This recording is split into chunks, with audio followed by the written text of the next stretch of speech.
All right, who's ready to get this party started? Thank you, President Del Balzo, for having me, and thank you as well to the Board of Trustees, the faculty, and the staff of the College of Westchester. It is always good to see you. Quick here, let's see. How many people live in Westchester? Raise your hand. Very good. All those who don't live in Westchester, raise your hand. Why not? All right. To those visiting, I hope you spend all your money in our county today. To the families and friends gathered here, congratulations and thank you for all the support that you've shown the graduates. Nobody knows better than those in caps and gowns just how much you've been there for them over the last few years. And to all of you, the College of Westchester, class of 2017, it really is a privilege to be with you today. And how about a big group exhale? You made it. You made it.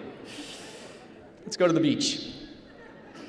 Now, it's a little bittersweet for me because I turned 50 not too long ago, a couple weeks ago. And those free AARP Dunkin' Donuts are really great, but I'm really starting to feel old as I look at all these fresh young faces. But looking out at you today is really seeing tomorrow. And in this class could be the next Hillary Clinton, could be the next Donald Trump. See, that always works. Or God forbid, the next Kim Kardashian. Now, on second thought, I think I'll take an Abe Lincoln, a Ben Franklin, a Martin Luther King Jr., or a Sona Sotomayor. But I do seriously want to thank you for the privilege of being here today, and I mean it in the purest sense of the word. You know, as county executive, this time of year really provides me the opportunity to carry out the great honor of attending commencement exercises throughout the county, and each time I come away energized more than the last time. And speaking of the future, this is something very special about the College of Westchester. The class of 2017 is wonderfully diverse, a perfect representation of Westchester today, and even more like the county that we are becoming. Westchester is the fourth most diverse county in New York. We are tied with Manhattan. And when I say diverse, I mean everybody is here. More are coming, and I'm here to tell you that is a good thing. Westchester is a welcoming county where anyone and everyone is embraced regardless of their race or nationality or color or religion. And I know that Westchester's future, our future of this county, depends on our diversity and will continue to thrive and grow thanks to the people who live here and those yet to come. And when our new arrivals get here, with whatever passport or accent or skin color, I will always be the first to throw open the door and extend our hand in gratitude for choosing Westchester to call home. Now, I know the class of 2017 has many graduates who are members of families who have only recently come to Westchester, and indeed only been in America a short time. This day is an especially proud day for you, and I can only imagine what's going through the minds of your moms and dads and grandparents right about now. So, quiero felicitar a mis amigos latinos por este gran logro de terminar sus estudios y recibir su diploma. Hoy ustedes terminan un capítulo muy importante en sus vidas. Nunca olviden que son el orgullo de su familia, condado y su país. Y todos ustedes están luchando por el sueño americano. Y eso merece un fuerte aplauso.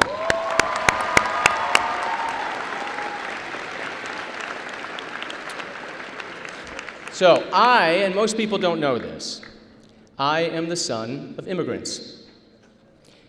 Now, I was born here in Westchester, and I'm very proud of that.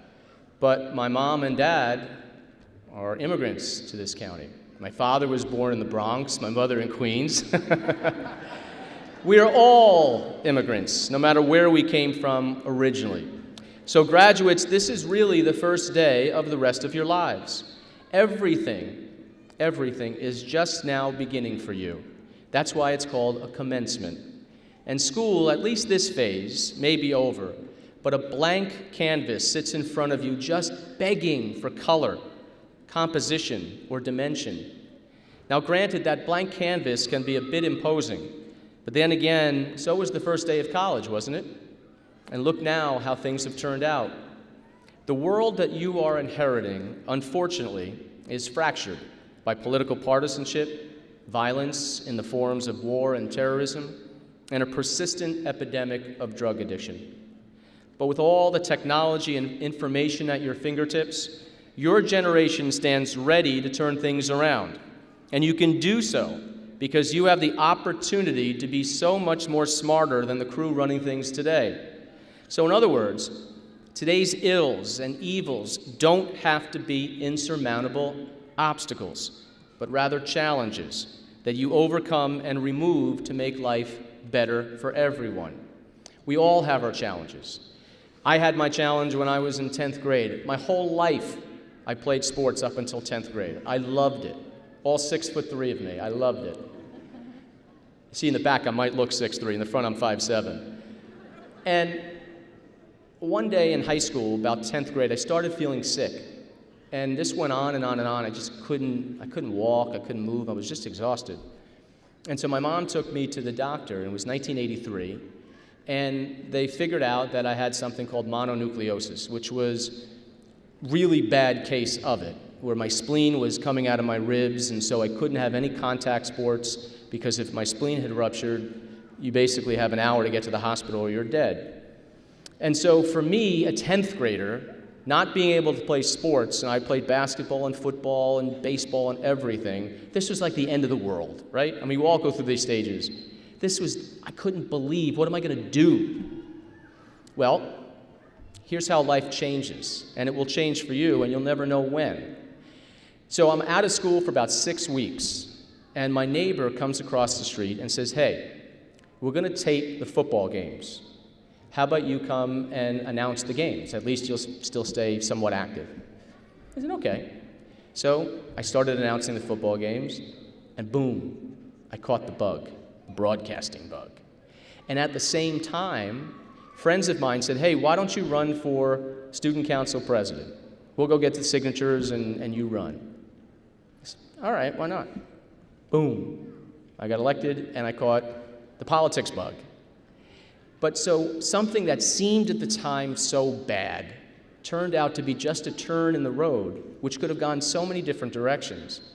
And it turns out, as you heard, I went to Fordham, and my degree was in broadcasting and in Spanish and in political science, where today, obviously, my whole career has been in broadcasting and in politics. So you may have had situations far worse than mononucleosis. And you will have situations in your life that are going to be far worse than mononucleosis. But what you make of the decisions when you come to those points in the road is really up to you. Which brings me to your generation and the infatuation with a selfie. Now, I ask you, turn that camera around and focus on others. Serve your fellow man and woman. Take time every week and give a little bit back, a little something to your community. It doesn't have to be a big organized effort. You don't have to be an ordained minister in your free time to counsel somebody in need. It could be as simple as a weekly chat with an elderly neighbor. You have no idea what a little cup of coffee and a little conversation can mean to a lonely person. And it's been said in so many ways and by so many philosophers that the best kind of deed, the good deed, is one which is done anonymously. So when you do something purely out of the goodness of your heart, with no expectations of payback at all, that is truly a selfless act of kindness. So I challenge you today, among all the distractions you have in this world, to start the first week of the rest of your lives on the right spiritual foot. At some point in the next couple of days, show your appreciation for this outstanding education that you've been given here at the College of Westchester. Show your gratitude for all the relationships you have. Show your humbleness with all your blessings. And you can do that by committing an act of kindness, a good deed, an act of charity. But here's the thing. Don't tell anybody. Let that good feeling multiply within you. That is what will keep you grounded. That challenge, by the way, is harder than it seems because our human nature is to share good news or to boast about it. But keep it in your heart and only hope that the recipient, in turn, does a good deed for somebody else. And imagine what kind of world we would have. So there's your challenge. For today, however, enjoy this moment. Soak in all the pomp and circumstance of this ceremony and take it to heart because you are the point. Look at the robes. Hear that music. Embrace your loved ones and friends and accept their congratulations with confident gratitude and know that you have earned it. You walked into the College of Westchester several years ago with fewer skills and much less knowledge. And now you sit here much better equipped to take on the world and establish your own legacy. And perhaps what I'm getting at here is that if the past few years have taught you anything, along with the academics, it's that A, nobody is going to hand you anything, and B, nobody needs to do that because you're good enough and you're smart enough to go out and get it yourself. And if there's anything I can impart in terms of going out and getting it, this is it. Have no fear. Be afraid, though, of some things like drugs and violence and gangs, of smoking and drinking and distracted driving and drunk driving. And when you start earning some money, be really, really deathly afraid of the IRS. But have no fear. Trust yourself.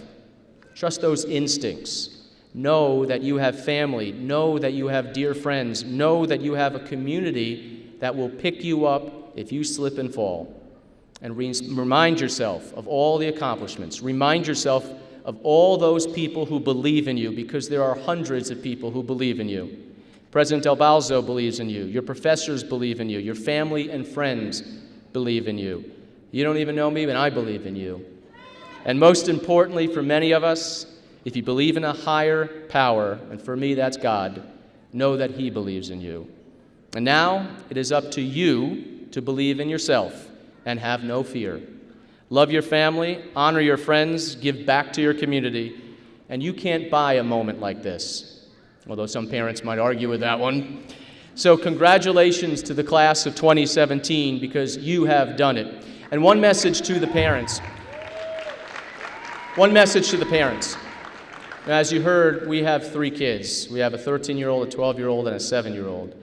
And I'm sure the parents are looking down at their kids right now and saying, where did that time go? And I can't think each day as I walk down the hall and see my 3 kids in bed sleeping, and they went from this little thing that we took home from the hospital not too long ago to these big things in bed. And they become big and expensive things too. And you know what? Every day time goes by real fast. The days are short, but the years are very long. And so, parents, make sure you give them a hug and accept that hug and give it back because mom and dad deserve it all. And one last bit of advice. This is it. You ready? I mean, ready. All right. You're going to get a lot of things in life thrown at you. You have to make an honest decision and stick with it, okay? So here it is. Yankees or Mets? Yankees, come on. Congratulations, God bless you all, and have a wonderful journey through life.